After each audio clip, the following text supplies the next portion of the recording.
I am so excited to bring this young man back. Dr. Mike was a surprise hit on the channel 6 or 7 months ago. I saw him do a breakdown of Dana White's remarkable transformation, all this biohacking stuff. And I just wanted to reach out to him and say, have people figured out how to get in shape easy and quick and fast? And then maybe there's an easy, quick, and fast way to get wealthy too. Dr. Mike, how you doing? It's awesome to be back on the podcast. I'm doing really well, and I can't wait to talk about this stuff. Well, the first thing I do want to say is I think Chris Williamson gave you the kindest and frankly a something I wish people would say about me, and that is what it is about Dr. Mike is he's the same on the podcast as in real life. He is Uh-oh. just who he is My through and PR through. manager is like, ugh, I told you to fake it. I couldn't do it. Oh, I think I really do. I honestly believe that's the nicest compliment anyone could give someone is you're just the same person either way. I think that was pretty awesome. Yeah, well, thank you so much to Chris Williamson on that one. I've received a few really awesome compliments for him that are very heartfelt and meaningful to me. I must say, like, to me, it doesn't feel to me like a compliment. Not that it's a bad thing, it's great. But like when I'm just kind of always me no matter what. And so I don't have to try at it. So when someone's like, whoa, you're always you, I'm like, yes, my name's also Mike, but I didn't earn that one. So it's like cool that people like, suppose like a constant personality, but I can't take Right. any credit for it really. It's not like a learned skill or something. Yeah. Well, I think it's I actually think that's even better because I think most people do put on a face or a facade or a caricature when they're out in public, and they're very different. And maybe if you are just the same person, you just don't see it. But I thought it was a great compliment. So I there you go. agree. It's awesome to receive a compliment like that. And, the way I said it, it's like, well, how dare he? You know, I'm gonna take that back. Yeah, there you go. There you go. Well, Dr. Mike, again, thank you for being here. We had a lot of great feedback, a lot of crossover fans. Obviously, my channel very much investing, do the work. There is Yes. no shortcuts. It's kind of your thing on the getting in shape side. So I just want to Yes. go for it. You did a full breakdown, which I thought was hilarious and detailed, of Dana White's new regimen, this biohacking, and he is in great shape. He looks much Amazing better. shape. Yeah, and he's over 50, right? Do I have that right? I believe so. I didn't keep track of his age, but Yeah, he's not 24. He's not plastic. no, no, exactly. What did Chris Williamson say? Sam Sulek was made of rubber and magic. Rubber. So, That's what it yeah. is. Rubber. Yeah. He's had a few decades on him. So it's Yes. certainly, as someone myself who's over 50, the body does not react the same No. as it did in the 20s. So I'm curious, when you really break down what really worked for Dana White and what was kind of the core things that you said probably brought, I don't know, 80 or 90% Yeah. of the change versus all this other gizmo stuff. Yeah, there's a bigger point I can make if you're interested in about the nature of hacks and shortcuts that I think Please. maybe is that okay if we start there? Because I Yeah, go have for it. something on the tip of my tongue I'd really like to, I think your viewers might appreciate it. So, in as far as I can understand the investing world, and I don't know the investing world very well, but I'll make a guess here. In almost every single intellectual space in which we're trying to alter our external reality to our benefit, there is much less of a chance that there are hacks or shortcuts, but there are a predictable set of best practices. And the best practices are anywhere from really quick, super simple tips that make tons of sense. For example, in investing, like just buy long and hold and go. Like it's not complicated, but it pays huge dividends down the line. Whereas you can also have best practices that are insanely complex and insanely demanding, but also yield insanely great results. They're just going to take a lot of input. Like, for example, our company is actually in part our name for the company, Renaissance Periodization, is an ode to these folks. But John Simons and his Renaissance Technologies trading fund, I mean, quantitative funds, hedge funds, and other kind of quant funds, they're doing massive parallel algorithmic computer architecture, running tons of systems, tons of AI, and they get crazy returns and a huge amount of risk reduction. But they got computer scientists working 24 hours on that stuff. It's not exactly what I would call a hack. It's not a shortcut at all. It's a Yeah. long cut, right? So that best practices space can be filled with simple things and complex things that require a little bit of time or a lot of time. That is kind of like one of these almost if you have like, you know, imagine like a spacecraft rocketing down towards the Earth. It's got the heat shield and there's the stuff around it. It's kind of making an indent in the atmosphere. That leading edge is full of those great best practices, some of them tough, some of them easy, but they all work. Tangents, shortcuts, and hacks are trying to escape that leading edge somehow and teleport you a couple miles down into the atmosphere. That was just generally really, really unlikely. So as advancement occurs in any field, the power of best practices starts to become really, really impressive. For example, I love that I'm on your show. I can talk about these things and it'll make some sort of sense of relevance. I think it's very highly likely that AI powered robo investing for ETFs is going to start to become so unbelievably powerful that you just give your money to the GPTs and they'll get you 12% year on year, 13, then 16, then 19, then 20. And then we live in a futuristic 2030s that looks completely ridiculous. It doesn't mean they're hacking anything. That just means they got really good at doing the thing they're supposed to do. And so just like that in fitness, if you really know your stuff, you can have really, really, really good results. It looked like a hack, but there's no hack. It's just we know a lot of stuff and then you work really hard at it. And you don't even have to work as hard as you could possibly have worked. You can be economical and only work several hours a week on your fitness. But because you're on that leading edge doing the right stuff, then you get really big benefits. So I would love for a discussion in mainstream fitness to shift away from how to hack it. Be like, okay, given what the market is now and the robo investors aren't that good, how can I make $1 million tomorrow? Shut up. Don't ask that question. Wrong Ask question. the question Yep. of how do I put in the work in the most efficient way possible to minimize risk and maximize return? That's a really good question. And so parlaying that to your original question of all the things that Dana White did, what was it that did the heavy lifting for his physique? And concomitantly, what did he do that, how to phrase this well, that didn't really do much relative to the investment of time, cost, expectation, alternative opportunity, such that you could look at everything he did because the results are amazing and go, okay, this stuff is the stuff I'm going to try. This stuff is the stuff that maybe if I'm like find myself with too much money and too much time, I could try, but it's really just not worth it. So to that end, the biggest factors by far, and I would put my entire reputation on this, in Dana White's transformation are 2 or 3-fold. One, he started doing resistance training. He lifted with weights for a consistent and hard effort. Consistent and hard. Luckily, he has a good coach. Mila Sarchev coached some of the best Olympians of all time. So he's got a great coach that shows him how to do the movements right, that makes him progress. That's great. But all of us can get really, really good training. It's just consistency and effort. I suspect, though I don't know this for sure, it just doesn't look, I'll put this very charitably, but all in due spirit of kindness. It just doesn't look like prior to a few years ago, Dana lifted regularly. Like his physique just doesn't look like that. Because if you're like having a good time being ultra rich and successful like him, you tend to go out for drinks a lot, you got big dinners a lot, you get a little bit extra body fat. But if you lift that entire time, you kind of look like one of these like New Jersey Italian guys. It's, yeah, he's got a little gut, but like, damn, like he's got some shoulders and some chest and something's happening. Right. Dana didn't have that. And so I suspect he ramped up his training intensity and consistency just substantially in the last few years. That builds muscle, which alters your health and physique by a huge factor. That's number one. Number two is he obviously constrained his caloric intake and ate healthier, higher protein foods more often, such that the result is he's lost something like 40 pounds or 37 pounds or something of tissue since he began this kind of journey a year or two ago. When you lose, and here's the real big kicker, when you lose that much weight, plus at the same time you gain 5 to 10 pounds of muscle, the net transformative result is a visual appearance and health effect that mirrors 50 pounds of fat loss. Because if you think about it, let's say you lose 40 pounds of weight, but during that time you gain 10 pounds of muscle.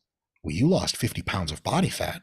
And because you gained 10 pounds of muscle, you gained a ton of metabolic health benefits and, of course, aesthetics. So Dana doesn't just look like a skinnier version of Dana. He looks like a jacked and ripped version of Dana. And the Yeah. two biggest things responsible for that by far is the fact that he's lifting seriously, consistently, and whatever method he used, reduced his calories while keeping his protein high for weeks and weeks and months and months. That is probably 80 to 90% of the effect that he got. And everything else is by definition smaller details. Yeah, when I saw Dana White's transformation, your full breakdown, which I thought was amazing, my takeaway as not a billionaire, right? Not Right. somebody who's got his money. I looked at that and said he hired a world-class trainer. Yep. He clearly changed his diet. I would argue there was two more things that I caught, but I could be absolutely wrong. Okay. That's why I want to talk to you. One is he took his sleep seriously, so he was also sleeping more or sleeping better. And maybe some of that was because his health got better, so he slept better. And then I thought I heard this, but I could be wrong. He also started taking TRT or something like Mhm. that older men, older males Yes. often start taking. I mean, Yes. those are pretty significant Yes. helpers as well, I would think. And he's Um, 54. I just checked. According to yes. Google, he's 54. 54. That's really impressive. So, Mark Bell shared one of the clips of my video, and Dana White got in the comments. Oh, And cool. understandably, it was not a charitable clip to him, and he Ah, clapped back and was a little bit upset, which is, again, is super understandable. He doesn't know who I am, and I look like some idiot buffoon making fun of an insanely successful man without knowing anything directly about him, so it's extra doubly stupid. But he clapped back a little bit, and one of the things he said in that exchange, it wasn't with me, it was with other people. I just sure. stayed right the fuck out of it. Sometimes you just, when you have nothing to say That's that, I yeah. wanted to get in there and be like, hey, Dana, it's me, you're the man, but sorry. So Yeah, maybe my I'll bad. give you another time when I make that introduction, so he can backslap me into being poor again. But he did clarify that he had been on TRT for a long time, Oh, so not the last pre. week, pre working with Gary Brecka, from what I understand. Okay, so so as a man who's now almost 52, I'll be 52 in a week or so. I just want to talk about, if I can, Yeah, selfishly, is that something I should look into? Because again, I'm somebody who's used to be very athletic, used to get the transformation. It doesn't work the same way. The body doesn't react the same sure, way. Shit aches a lot more than it used to. sure. Is that something that, hey, you should go check out, or is it just not worth the risks, or what? I'm not Yeah, trying to be a bodybuilder. I right. just, general health and well-being. Yeah. So what I would do is, it's definitely totally cool to check out. You don't have to check it out, but you can check it out, and I can tell you exactly how to check it out. You're going to do two things. It's really Hmm. straightforward. And anyone who's listening can also check it out. If you're over the age of 40, it's worth a concern. It's worth a think. Okay. The one that you're going to do is you're going to go online, or you ask ChatGPT, or you take an online quiz. You can just ask ChatGPT, and it'll do this really well for you. You go, hey, ChatGPT, can you ask me 5 to 10 questions based on my perception of things and how I'm feeling, as far as my mood, etc., and sex drive, blah, blah, blah. Just give me like the standard questionnaire for, do I have any symptoms of low testosterone? And that's critical Okay. to put that last part in, because if you have, for example, here's some of the things that it might ask you. If your sex drive is really good, if your day-to-day mood is really good, you have energy, vitality for life, if you are getting some decent results in the gym and your body works, like, it's not just you're unable to make gains, like you take your training a little seriously, you dial in your diet, the veins start coming out, things are good. Because remember, it's all adjusted to being 50 or 52, right? So Right. for that reference, how are you doing? And if you honestly look at those questions and fill it out, like, I don't have any symptoms of low testosterone. If you Okay. have very low sex drive, you struggle a little bit with more depressive episodes than you would like. Kind of the zest for life is a little bit gone. You're weak in the gym. Your joints feel creaky. You just no motivation, etc. Well, you're starting to check some boxes for low testosterone. But Okay. if you aren't checking any boxes, step two, and step two is going to the doctor to get your testosterone levels checked, is almost like, why would you? You know what I mean? Mhm. It's like if you walk around a house you just acquired and everything structurally looks really, really sound and everything's great and even the furniture's great, like, you don't have to go get an estimate on how to refurbish the house. Like, it's just Yeah. one thing than the other. Makes sense. Seems like nothing wrong. Everything's good. Now, part two would be to go to the doctor and get the levels checked. And your levels typically are in nanograms per deciliter, somewhere between 300 and 900. And if they're below 300, which means they're low, if you don't have any of the symptoms, it's a conversation with your doctor, because if you get on testosterone replacement, you're going to take your levels up to that middle range, even the higher end, usually closer to 600 to 900. And you might get a big benefit out of it. But the big benefit will be like, well, I feel normal, My testosterone is nominally low. Do I really want to inject drugs into myself every week and explain TSA or customs when I go to Europe what the hell these needles are? It's all legal. You got a prescription. No one's going to put you in jail. It's just a thing, right? It's just Sure. another thing.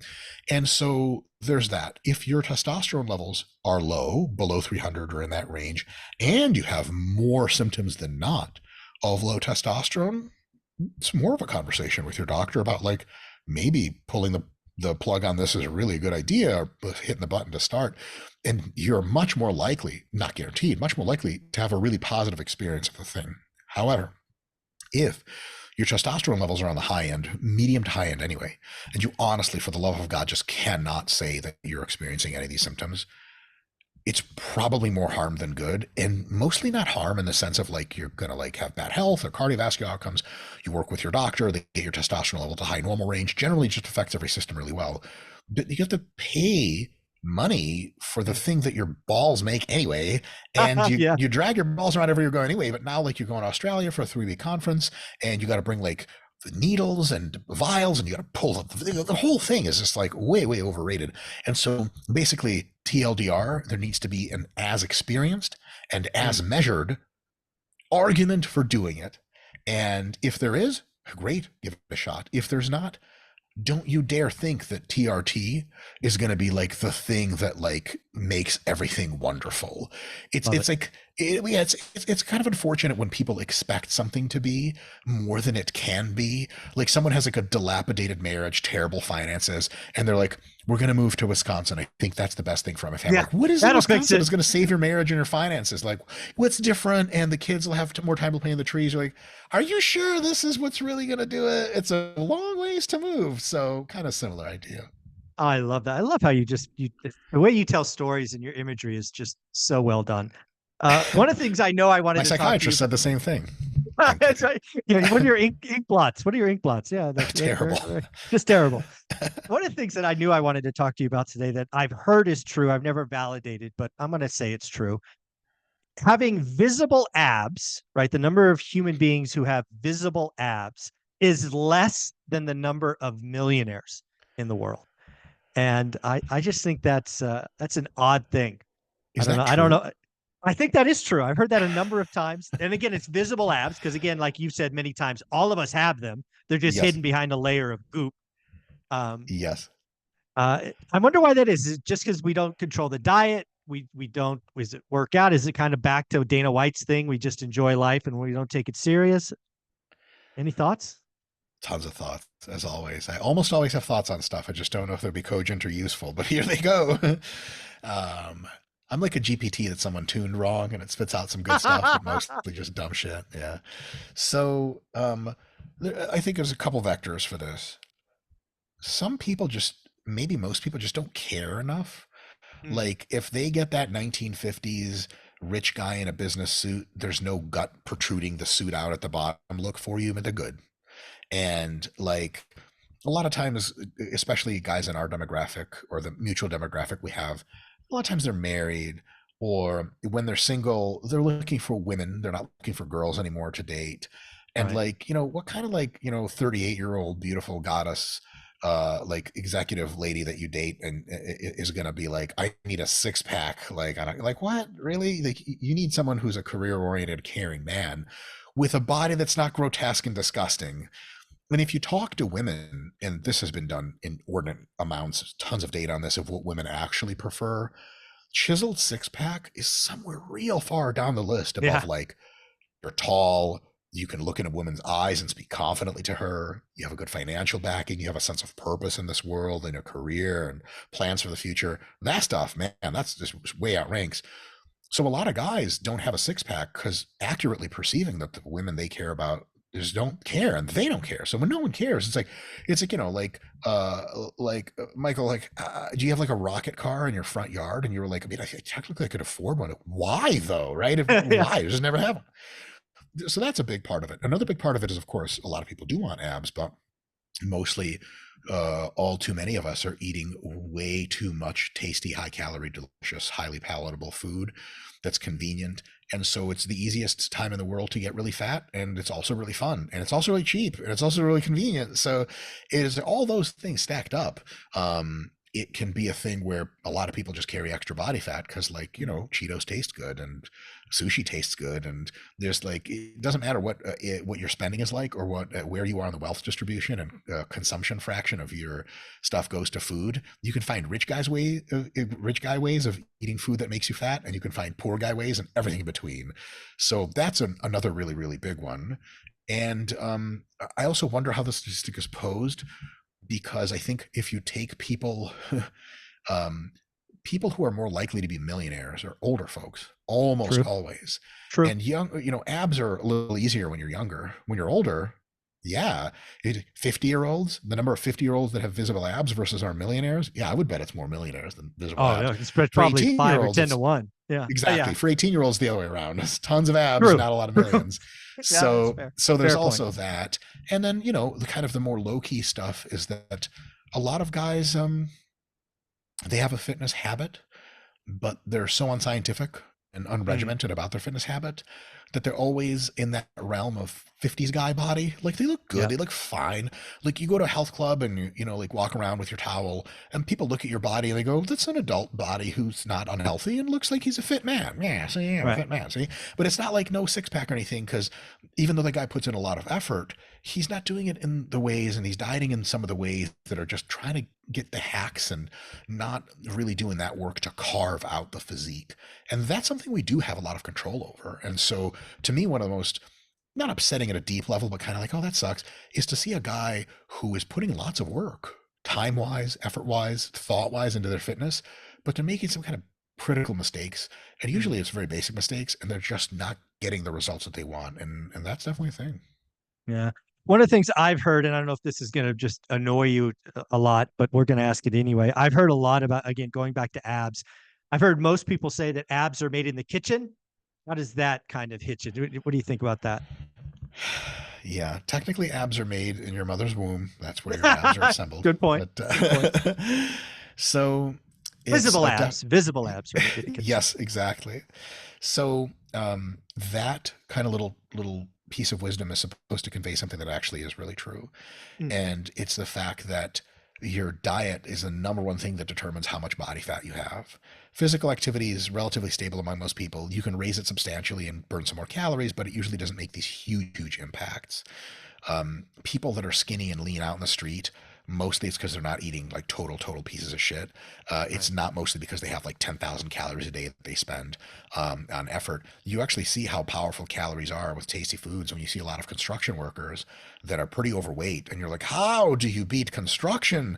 And they're like, well, so Taco Bell for lunch, and you know, Exactly. Taco Bell for breakfast, Taco Bell for dinner. I'm kidding, but you know, like, just if you eat a lot of junk, you can outdo that real quick. True. So it's supposed to, that quote is an ode to the fact that if you get your eating in check, which ostensibly happens in the kitchen, it's better if it happens in the kitchen, because if it happens in the fast food ordering line, you're going to get some different results. Yeah. That allows you to reduce your body fat so much through your diet Mm, that your abs can be made slightly bigger or slightly smaller with hypertrophy training. But look, if you have 2 inches of fat around your abs, it doesn't matter how big your abs are. No one's going to see them. But if you have not so impressive abs, but you have very little thin skin over them, you're going to have a six pack all the time. And the amount of body fat you carry under your skin is mostly affected, other than endemic variables like your age or testosterone status, your training history, is mostly affected by your diet. And people will go into the gym and go, what workouts do I do for abs? And they're understanding physiology wrong. They think like you can train your abs and the abs just burn the body fat right off of the skin above. But it turns out that that effect does exist. It's just like 1 or 2% of all of the variance, and 98% of the variance is when your muscles train in any part of your body. They call for fat by signaling to the blood, and fat all around the body deposits into the blood. So you get a total body shrinking or expansion of fat. And again, that's mostly something that happens in the kitchen.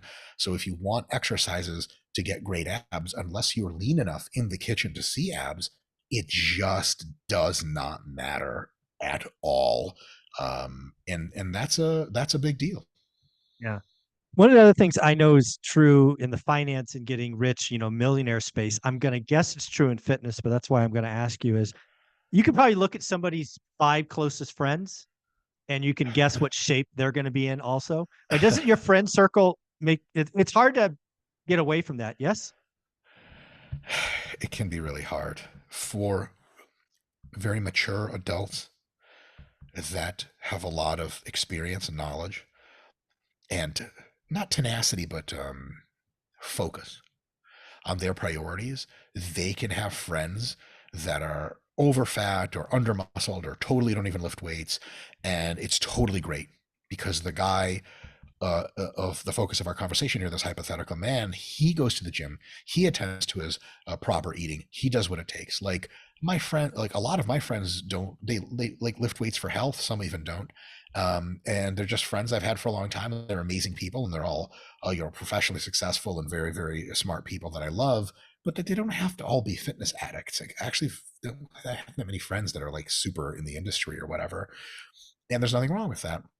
But it's like as soon as you make money, that doesn't mean you have to like cancel your friendships with your not rich friends. You're like, sorry guys, I'm going to hang out with millionaires on a yacht now. I don't like any of them, I don't know any of them, but sorry, I'm too rich to hang out with you poors. It's the smell, really. I can't be photographed with you guys anymore because I'm rich and famous now. So, but boy, can it be easier or harder if you have some kind of people around you versus not. It's just the same way as it works in investing and wealth building. If the people around you understand, are accommodating to at least, or supportive of, or also in the fitness lifestyle themselves, gee whiz, it's a different conversation. Let's combine the two into rich guy space and fitness space. Two rich guy ideas. Both involve meeting your rich guy friends on a rented yacht in Miami, going around the Miami metro area on the yacht for a little while, a few days, right? What's going on the yacht? If it's like Tony Soprano looking rich people, I mean, it's going to be tasty, right? The private chef, all the best food. But if you're a fitness minded person, you're going to be like, what macros are in this cheese and cream?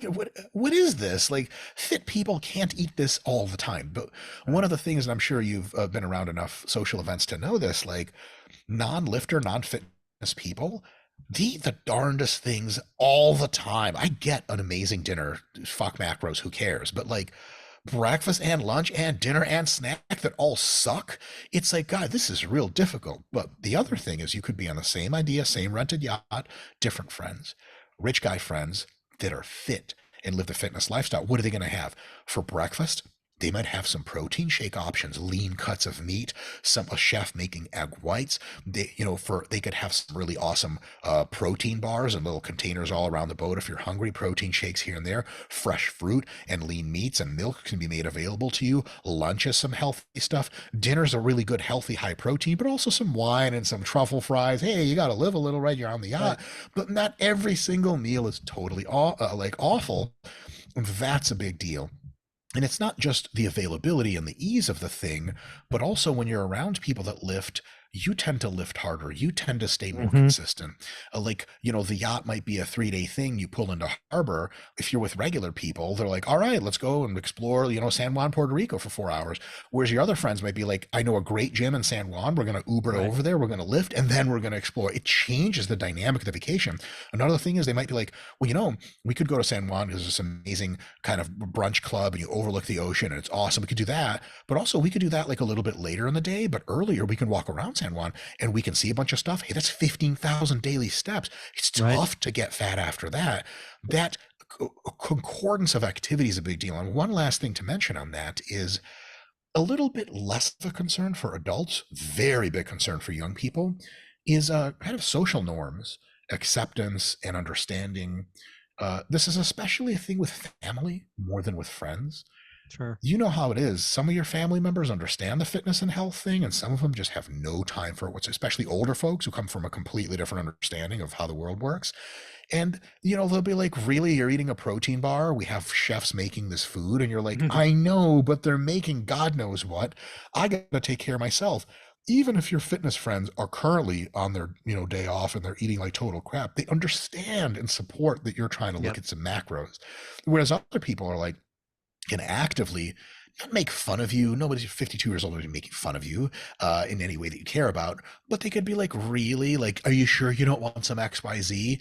And that can be a little bit annoying. So having some folks around you in life that are on that fitness journey could at least understand the fitness journey. That's a big deal. That's a huge plus. Yeah, the thing that is most important to me, because I think you're right, when you're over 50 and you're on a journey, you've already got that grit or discipline or whatever. You can just tell your friends to F off if you're Totally. doing your thing. Oh, yeah. But there's a lot of people that struggle just to get started. They Yes. watch one of your videos, they see what you're doing, they want to get healthy, they want to get bigger, right? They want to get a body like yours, but it's not like their circle of friends today. So they get a membership. They join RP. They start doing it, and then their friends make fun of them. It's like, you're not going to the after party. You're not seeing me Sunday morning for brunch. When you're at the Yes. very beginning and you're trying to change, you're trying to make a good move. Dude, I call it firing your friends. You just need to Yeah. fire them. You need some new ones, man. Let's if let either fire them or just know you're going back, because it's tough. 100%. And at the very least, you friends are getting outright counter supportive, interfering with your adoption of fitness. You might Yes. need to have a little talk with a few of them and be like, fellas, look, like I used to have this thing where I had and still have some core group of kind of college friends that are my best friends for life. And especially when we were a bit younger in our 20s, we had like this hangout group and we would meet because we lived across the country. We would meet once or twice a year and just have the time of our lives for several days, living in a house together and partying and all this other stuff. And early in that relationship, the conversation was like, okay, Israel, like, oh, you got to lift today. We were going to go to the park. How long is your lift? Can you make it 45 minutes? Does it have to be an hour and a half? That conversation changed once because I talked to my friends at least a few times, and also because they started to really deeply understand what's going on themselves. And also, a little bit, they also adopted, at least on the margins, a fitness lifestyle. It ended up being the relationship became different such that when we were still hanging out, still same hangout, still same party time, still same, 3 to 5 days together, wonderful, beautiful stuff, some of my fondest memories ever. But instead of being like, Israel, how long is it going to take you to lift today? Can you not lift today? The conversation was like, oh, Israel, you need 2 hours, right? And what time of the day is that going to happen? So we can structure the activities in such a way that Mm, we do the activities you don't like. And then by the time you're done from the gym and shower, we do all the stuff that we like to do together. It was so much better once that happened because at the very least they were like, look, we know this is a part of you. You're going to do the fitness thing. Let's find a way to work that in to our friend circle versus just always treating it as like this nuisance. And unfortunately, some people, members of your family, especially, because family is the darndest. Family will say the darndest shit to you. The friends never will. mm, Sometimes they really do push back consistently, and they're really upset that you're always doing your fitness thing. And that I would recommend sit down, relatively serious conversation about like, guys, this fitness thing isn't going anywhere, and I want to work with you guys. So maybe I wake up early to get my workout out of the way. I drive myself. I come back to the resort, and we're all good to go. But it's not something that's gonna go away, and right. that's a big deal. I love that. I love that. Well, I see you online with your wife all the time. How important is it to have your significant other, in this case, your spouse, kind of doing the same jam in the same, doing the same fight? How important is that? It's a good question. I have a few thoughts on that, coming from a few different perspectives. Maybe three. One is I'm politically probably closest to libertarian. I just like freedom a whole lot, and the idea that to impose your own values on someone else is just really alien to me. And so like it's kind of weird if you're like, oh, so my wife has to work out if I do. Like that just hits me all wrong. So on Yeah. principle, I'm not super into that. The other thing is another perspective in which I see that, especially with husbands and wives, is I'm just really, really averse to like an alpha beta Mm, dominance situation. Some people like that. Some women like that the man takes charge and kind of makes all the affairs. They sort of like to be kind of like smitten. I get it. It's it's definitely a fetish. It's definitely some people like to live their lives like that. No judgment. I'm just personally absolutely not for it. So if my wife was like, I'm going to do these hobbies instead of lift, I'd be like, baby, God bless you. I love you till the end of the moon. Like, I'm not trying to make you do anything. right. And another perspective is, insofar as they don't want to do the thing that you do, they can go 95% of the way to making your mutual relationship awesome by simply understanding and accommodating the thing that you do and being supportive and facilitating of it versus interfering with it. Such a big difference. Like, Sure. I don't need you to approve of my lifting and my dieting, but I need you to understand that when we get into a 7-Eleven, I'm looking for high protein stuff. And when we land in Melbourne, I'm going to go look for a gym. And when we, have a day off, I'm going to look to get some steps. Even if you go to, the lounge in the hotel and read a book while I do steps, it doesn't matter because you're cool and I'm cool. That's the biggest deal. So it's not as much about getting your partner and significant other to do the fitness journey with you. It's to at least get them to give you the full nod of like, yep, this is a great thing you're doing and I support it. Right. If you have that, you're Agreed. golden. Yeah, yeah. Agreed. Does it help if they do it at least side by side with you in the gym? Like my wife and I do not have the same training program. Obviously, we're training for a few different things here, slightly different training history, slightly different gender by a small margin. And all the important margin, though. It's the that's right. margin. That's right. Gender different enough. And Yes, yes. so we might not even go to gym at the same time, but we both go to the gym. And even if we go at the same time, we're not going to do the same thing. We don't wear like matching outfits and do curls at the same time. She's in there doing something, I'm in there doing something else. But within 1 hour that we're in the gym 3 or 4 or 5 days a week, it's a ritual that we can do together, especially if we travel and stuff like that. At home, I'm in my office most of the time. So is my wife. We train at usually lift at different times. We have a home gym. So we're both getting it done. So it doesn't have to be something you do together. If you can do it together regularly and you get along really well, amazing. I would just tell guys, it's probably better if someone else coaches your wife, not you. You don't want an extra dynamic of telling people what to do around you. And also you should have respect for their autonomy and let them do their thing, be supportive, help them get the hard sets if they like you yelling at them in the gym or getting after it or spotting them, but don't overextend and offer too much and try to take over and always correct them, because the domineering stuff gets really, really old. And so if you can avoid all those pitfalls, I think having someone doing a fitness journey with you is awesome, but almost as good to get someone who isn't even doing the fitness journey, but respects that you're doing it, understands why you're doing it, and can either at least be neutral and potentially be facilitating of your needs. And if that happens, hey, gold stars all around. Yeah, I couldn't agree more. One of the things that I decided to do, because I actually personally thought 2023 was a frankly shitty year. I didn't accomplish anything, right? Okay. I just I got through the year. I didn't have anything that I could write down like, hey, you did something cool this year. I guess I took it easy, whatever. I didn't feel good about it.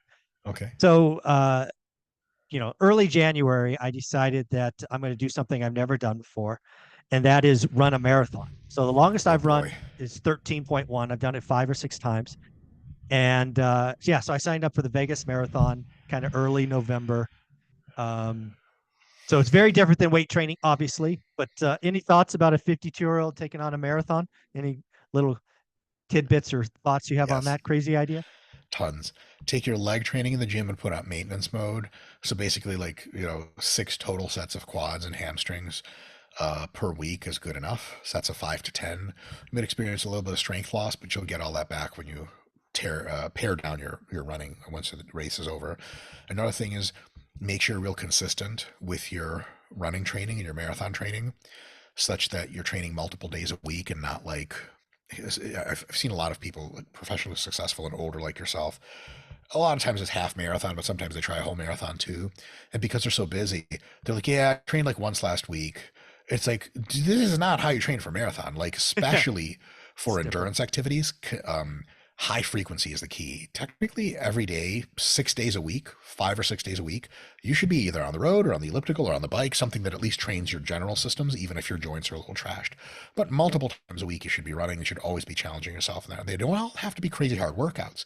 I'm sure you have a plan and some undulation in there, but you got to get consistent. That's a really big deal. Young people could just sort of show up and do it. Not a good idea, but if you're 52 and show up and do it, your hip might not show up, and the doctor's like, we need to get rid of that hip and put in a fake one. So you want to do that. Another one is gradually ease into higher volumes and higher intensities. Don't try to conquer the world. The marathon's in November. We're recording this in June. You got some time to really get into higher speeds, get into more intense intervals, and get that top long distance that you do every week up and up and up and up. You should, most training programs for marathon is logically constructed. Have you run somewhere between 15 and 18 miles a few weeks, a week out before the race, full bore. probably a few times. And if you can do that, 26.2 is going to be a possibility. But if you've never run, I've, this is like so many disasters here. I've talked to numerous people who are quote unquote training for a marathon, but they're like, so what's the longest distance you've run so far? And they're like well into training. It's a couple months left. They're like, oh, 8 miles. And I'm like, my friend, Hmm. 8 miles compared to 26.2 is this other world. Right. It's like thinking you're ready for a high altitude like SR-71 spy plane flight when you like flew a kite once. Like it's the atmosphere looks different up there. Things change. So definitely a big recommendation there for getting into the difficulty so that you're used to it, so that when you run your race, it's like a little bit longer than your usual race that you run for every Saturday anyway, but Right. it's not a thing. Also, um, one of my co-workers at RP, his name is Alex Harrison. He actually has an app and runs a company called Alacrity Endurance. And their app automatically determines how much salt, carbohydrate, and fluid you should have with you for any length and intensity of run. I highly recommend people check that out training for marathons. Your ability to train hard and benefit from it if you're properly hydrated and refueled is just next level versus if you're not. Your Right. quality of your training is going to suffer. And of course, on race day, you're going to want to have that same preparatory amount of fluid, salt water, etc., such that you just get better training the entire time. Again, when you're 22, just have a drink of water and go run. When Yeah. you're 52, you're going to have to make some preparations to make it go well. Another thing is this: if you get some aches and pains in your ankles and your knees and your hips, it's totally fine to take some time away from lots of running and switch to something like the elliptical, which is not impact, maybe the rower, maybe some swimming, but it has to challenge you systemically. It has to challenge your cardiovascular system. You got to be gasping for air on that thing. The Right. transfer of training from elliptical to marathon running is really, really high, even if you never run, because your system is the number one limiting factor. The local endurance of your muscles is something that takes a few weeks, and they're good to run marathons after that. The systemic ability to have cardiovascular fitness, it takes months and years to develop. So some people will go, okay, I'm training for a marathon. It's 1 month out. My knees and hips really started to act up. So I significantly reduced my training volume. I didn't make it up for it on anything else. And now I'm kind of getting into the marathon and my knees are feeling a little bit better, but like it's going to be a tough run because like I've had to reduce my training volume so much.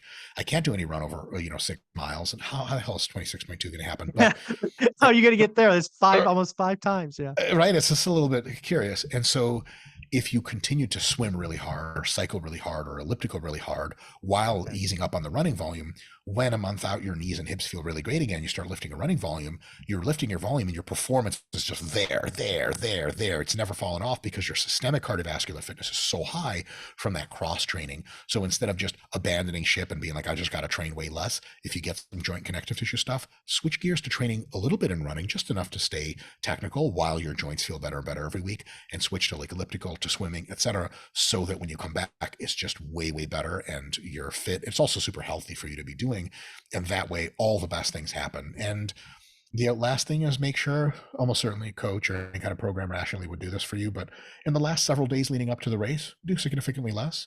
Right. Really ease up, get a lot of sleep, hydrate super properly, go out there and have fun, and make sure to get really drunk after the marathon. Fun, That's what, fun. Now make sure you have a chaperone for this, but your body is both so dehydrated and so absorptive after a run like that, that if you have like one or two glasses of wine or shots or beers, as soon as you cross the finish line, you will be instantly really drunk. And it's cool to be able to get drunk from two beers. You're not 17 years old anymore. It doesn't work like that usually. I love. Oh, that. See, I knew there'd be some at the end of this. That's what I'll do. Hey, can you give me a shot of tequila right as I cross the finish line? That'll do it. You call me Well, up, you're like, hey Mike, I took the shots, I feel like shit. I'm like, at the end of the marathon, you're like, oh my god, I thought you said at the beginning. right. How many The miles do you gun have? You're just like, went off. 24. I feel weird. Yeah, yeah, it's funny. But hey, I'm going to do a marathon in I don't know 4 or 5 months. You're a couple weeks out from your first show. Yeah, What is that like? Putting in all that work, dialing in, probably a lot. It probably gets really mental. You got to fight the mental demons as you get yeah. closer and closer because you're probably what dehydrated some and calories are going down. And Not is that is dehydrated yet. That only happens at the very end, last few okay. days. All right. But the calories are not as high as my body would prefer. The volume of training is a little higher than my body would prefer.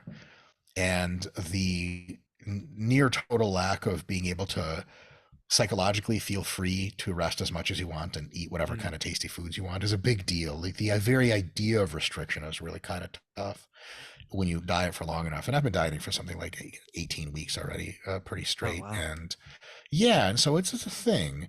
And that's tough.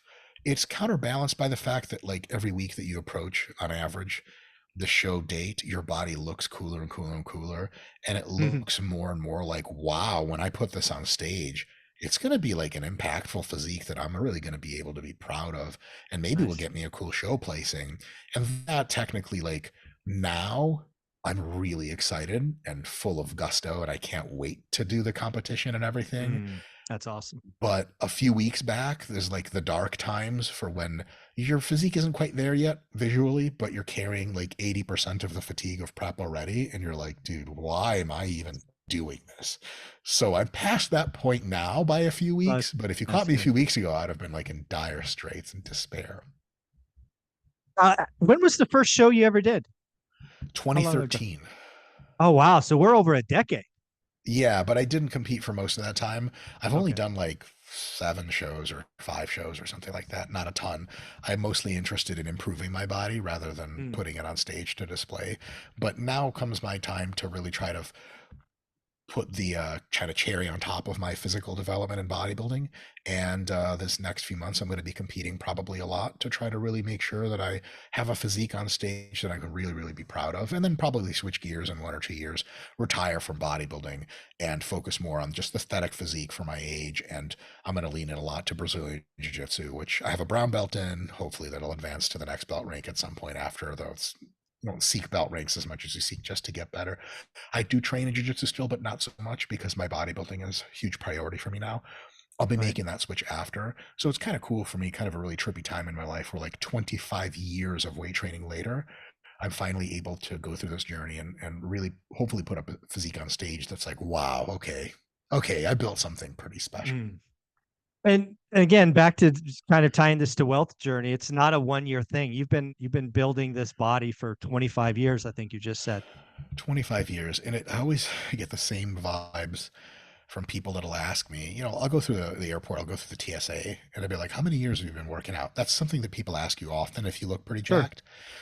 And you know what, man? Not a lot of people are ready to hear 25. Now, that Yes. doesn't mean you need 25 years to look like me. I looked already very muscular and very lean by normal people standards about 10 years into lifting.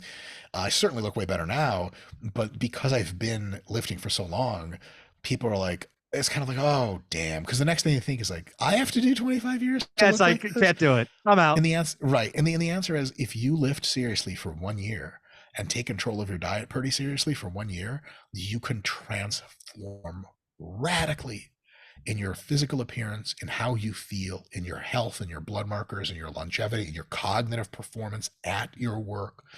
It's night and day. Give this thing 6 months or a year, this fitness thing a try, Yeah. and you'll stop asking questions of how long did it take you. An analogy for wealth is you talk to someone like Shaquille O'Neal, Hmm. who, from what I understand, has like 600 plus million in publicly declared assets. And it's cool to ask him, how does it feel to have $600 million after all these years? It's cool. I'm sure that story is really neat. But once you start on your own journey, let's say you're now in the NBA, you have your first big contract, and you're being paid 10 million every year, and you're taking 8 of that and going right to ETFs and real estate. Uh, Once you're in that process, you don't really so much care about what 600 feels like. You're so, wow, I'm getting so many benefits of this right now that Yeah. I'm actually just excited for the journey. So, but what is tough? It's going to the basketball camps, the colleges, and getting no money and putting in the hard work. So if you're building a real estate business, if you're building a stock portfolio, if you're building a career for yourself, you're going to have to put in a lot of drudgery for a while until it pays off. The good news is in fitness, the drudgery that visibly pays off in big ways only has to be a few months to maybe a year. And you're going to get so many amazing results if you do it remotely correctly. And we have the RP Hypertrophy app, we have the RP Diet Coach app. They can totally help you. You have a lot of coaches on staff. You can hit us up. We'll get you a great coach and best coaches in the world by many metrics. And you can do this all by yourself. You don't need to buy any of our shit. You can buy all of our shit. But if you do it and if you do it well, the after a few months, it's like getting checks every month for $50,000 from your job Yeah. or your funds. You stop asking the questions of, whoa, what's this going to be like in 10 years? Or more like, well, how do we get this to 55 a month and then 60 a month? Or like, fuck it, let's just go to 50 and just live life and enjoy and accrue wealth. So the good Yeah. news is it does not require as much to really get rolling as with finance, but it still requires months. And Yeah. like, to be completely honest, most people do not think on the horizons of months. They think on hours and days. And if you think Mm. on hours and days, I can promise you two things. You're probably not going to be very fit, and you're probably not going to be very wealthy, because some of the wealthiest people in the world, actually almost as a category rule, actually aren't really interested in wealth as their primary mode of motivation. They're interested in building Mhm. big things. Bill Gates, Elon Musk, Jeff Bezos, some of the people that own luxury brands. The people that own luxury brands that are worth $50 billion, I don't think they're like 50 billion. I can't wait for 51. They're like, Mm-mm. how do we make this handbag not just the best handbag in the world, but an icon for a generation of Right. people who want quality to be what they represent? You ask those kinds of questions, you're going to get a big thing. So ask less of the questions as fitness of like, when can I get abs? When can I lose 15 pounds? When can I lose 20 pounds? How do I get my blood work better?